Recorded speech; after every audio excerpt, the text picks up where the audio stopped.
दोस्तों एक बार फिर से स्वागत है हमारे यूट्यूब चैनल एग्रो स्टडीज़ में। दोस्तों आज की इस वीडियो में बात करने वाले हैं किसी अभियंत्रण दोस्तों कक्षा 11 एग्रीकल्चर में दोस्तों किसी अभियंत्रण के दोस्तों मोस्ट इम्पॉर्टेंट क्वेश्चन के बारे में देखेंगे। अब दोस्तों आज की इस वीडियो में दोस्तों जितने भी क्वेश्चन बताऊंगा वह दोस्तों 2023 या दोस्तों आप 2024 में आप अपना एग्ज़ाम दे रहे हैं तो दोस्तों आपके लिए यह वीडियो है।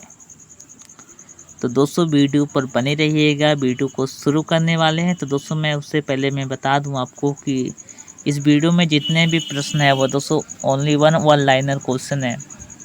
तो दोस्तों मैं आप सभी को बता दूं कि दोस्तों मैं वीडियो को दोस्तों खूब अच्छे से एक्सप्लेन करके आपको बताऊंगा।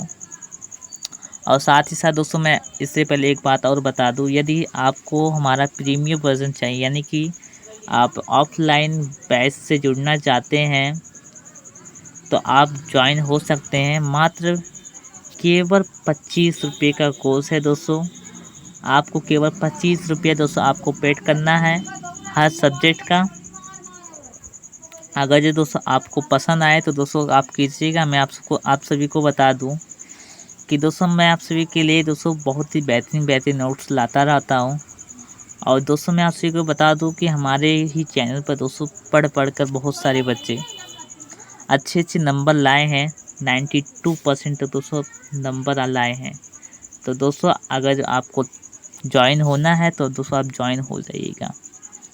तो दोस्तों वीडियो को शुरू करते हैं। तो दोस्तों सबसे पहले देख लेते हैं हमारा जो इधर दिया गया हमारा खानों से प्राप्त जो अशुद्ध लोहा होता है उसे दोस्तों हम लौह अयस्क को बोलते हैं। दोस्तों बेहतरीन सवाल पूछा गया है। मैं दोस्तों आप सभी को बता दूं इनमें से दोस्तों जितने भी प्रश्न हैं वह दोस्तों आपके जो बोर्ड एग्ज़ाम है वह दोस्तों उनमें ऑब्जेक्टिव टाइप क्वेश्चन में और साथ ही साथ दोस्तों आपके निश्चित उत्तरीय प्रश्न में दोस्तों यानी एक वाक्य में जो उत्तर दिया जाता है एक एक नंबर का दोनों ही होता है तो उनमें आप पूछे जा सकते हैं जितने भी प्रश्न हैं। वीडियो को बने रहिएगा। इसके बाद हमारा अगला आता है लौह अयस्क को कोयले की भट्टी में चूने के पत्थर के साथ गला कर शुद्ध करते हैं। दोस्तों बहुत ही बेहतरीन है। क्वेश्चन आ सकता है कि जो लौह अयस्क होते हैं उसे शुद्ध कैसे करते हैं, यानी दोस्तों अशुद्ध लोहा जो होता है उसे शुद्ध कैसे करते हैं। तो दोस्तों उसे कैसे करते हैं, कोयले की भट्टी में चूने के पत्थर के साथ गलाकर शुद्ध करते हैं। इस प्रकार से जो प्राप्त लोहा होता है उसे कच्चा लोहा बोलते हैं। ठीक है। अब दोस्तों जो कच्चा लोहा होता है वह शुद्ध लोहा ही होता है। आप लोग डाउट रहते हैं कि सभी बच्चे कमेंट करते हैं कि सर जो लोहा होता है जो लौह अयस्क को है गला का जो चूने की भट्टी में जो प्राप्त किया जाता है वह दोस्तों वो कि सर कैसा लोहा होता है, वह क्या कच्चा लोहा होता है कि वह पक्का लोहा होता है। तो मैं आप को बता दूं वह कच्चा लोहा होता है और यह दोस्तों शुद्ध लोहा ही होता है। इसके बाद हमारा अगला आ रहा है। इसके बाद जो कार्बन की प्रतिशत मात्रा के आधार पर लोहा मुख्य रूप से 4 प्रकार का होता है। दोस्तों जो कच्चा लोहा होता है यानी जो शुद्ध लोहा होता है वह मुख्य रूप से दोस्तों उसमें दोस्तों कार्बन की प्रतिशत मात्रा के आधार पर उसे 4 वर्गों में बांटा गया है। पहला हमारा आता है दोस्तों ढलवा लोहा। अब दोस्तों मैं आप सभी को बता रहा हूँ ढलवा लोहा किसे बोलते हैं।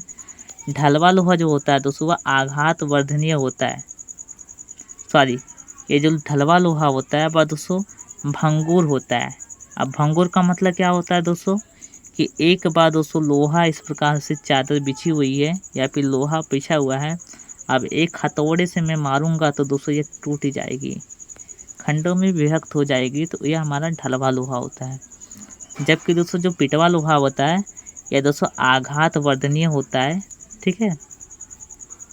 आघात वर्धनीय का मतलब दोस्तों क्या होता है कि इसे मारने पर दोस्तों पतली चादर के रूप में किया जा सकता है और इसे एक बार मारने पर दोस्तों या फिर 2-4 बार मारने पर दोस्तों टन टन की आवाज़ आती है। और ये दोस्तों ढलवा लोहा की तरह दोस्तों भंगुर नहीं होता है कि एक बार मारने पर ये टूट गया यानी बिखर गया है इस प्रकार से। अगला था हमारा आघात वर्ध लोहा। इसके बाद हमारा इस्पात आता है। इस्पात किसे बोलते हैं दोस्तों, इस्पात के बारे में आप सभी लोग जानते ही होंगे। जैसे हमारे घर में जो चाकू होता है, ठीक है, वह दोस्तों किसका होता है, हमारा इस्पात का बना हुआ होता है जिससे हम सब्जियां काटते हैं। इसके बाद में देख लेते हैं हमारा जो ढलवा लोहा होता है उनमें 2.2 से 4.3% कार्बन की प्रतिशत मात्रा पाई जाती है। एग्जाम में पूछा जा सकता है जो ढलवा लोहा होता है उनमें कार्बन की प्रतिशत मात्रा कितनी पाई जाती है, तो दोस्तों 2.2 से 4.3% पाई जाती है।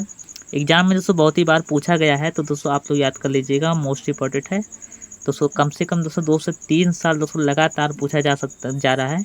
और दोस्तों इस बार भी संभावना है 2023 बोर्ड एग्जाम में या फिर दोस्तों 2024 बोर्ड एग्जाम में। अगला हमारा आता है जो स्वेट ढलवा लोहा होता है वह धूसर ढलवा लोहा तथा दूध स्थिर ढलवा लोहे की किस्म है। ठीक है, ये दोस्तों जो ढलवा लोहा यानी जो स्वेट ढलवा लोहा होता है और धूसर ढलवा लोहा होता है, ये दोस्तों ये ढलवा लोहे की ही किस्म होती है। इसके बाद दोस्तों पिटवा लोहे के बारे में दोस्तों कुछ मतलब उदाहरण देख लेते हैं। पिटवा लोहा कौन कौन से हैं, तो दोस्तों जो जंजीर होती है वो हमारी पिटवा लोहे की बनी होती है। बोल्ट जो हमारा होता है, नेट बोल्ट जो हमारे नलों में लगा होता है वह भी दोस्तों पिटवा लोहा का होता है। और छड़ जो होती है दोस्तों जो हमारे छत पर मतलब लगती है वह भी दोस्तों पिटवा लोहा की होती है। और प्लेट जो होती है वह भी दोस्तों पिटवा लोहा की ही होती है। इसमें कार्बन की प्रतिशत मात्रा कितनी पाई जाती है, 0.05 से 0.1% पाई जाती है। एग्जाम में बहुत ही बार पूछा भी गया है दोस्तों, आप लोग याद कर लीजिएगा। पिटवा लोहा और ढलवा लोहा में जो कार्बन की प्रतिशत मात्रा पाई जाती है उसे आप लोग याद कर लीजिएगा, मोस्ट इंपॉर्टेंट है। अगला आता है हमारा इस्पात की कठोरता मुख्यतः उसमें उपलब्ध कार्बन की प्रतिशत मात्रा पर निर्भर होती है। दोस्तों मैं आप को बता दूं जो इस्पात होता है उसमें दोस्तों कार्बन की प्रतिशत मात्रा 0.01% पाई जाती है। तो इस प्रकार से दोस्तों वह मतलब कठोर होती है, यानी कि दोस्तों जो कठोरता होती है उसमें दोस्तों कार्बन की प्रतिशत मात्रा के कारण ही होती है। जितना कम कार्बन की प्रतिशत मात्रा पाई जाएगी इतना ही दोस्तों वह कठोर रहेगा और लचीला रहेगा। इसके बाद हमारा अगला आता है उच्च कार्बन युक्त इस्पात से बनी छेनी में 0.7%, डाई में 0.8%, आरी में 0.9% और ड्रिल में 1% कार्बन होता है। दोस्तों याद कर लीजिएगा, केवल इम्पोर्टेंट क्वेश्चन के बारे में ही देखूंगा दोस्तों, ठीक है। तो दोस्तों वीडियो पर बने रहिएगा। इसके बाद हम देख लेते हैं अगला हमारा जो आता है। अब दोस्तों देखेंगे दोस्तों जो हमारा इम्पोर्टेंट फार्मूला के बारे में। दोस्तों मैं आप सभी को बता जो हमारे विषय उत्तरीय प्रश्न होता है उनमें दोस्तों सवाल लगाने का आता है। तो दोस्तों मैं आप सभी को बता दूं यदि दोस्तों आप अपने एग्जाम में दोस्तों केवल ही फार्मूला लिख दे रहे हैं तो दोस्तों आपके 3 नंबर दोस्तों यानी 3 मार्क दोस्तों आपको दे दिए जाते हैं।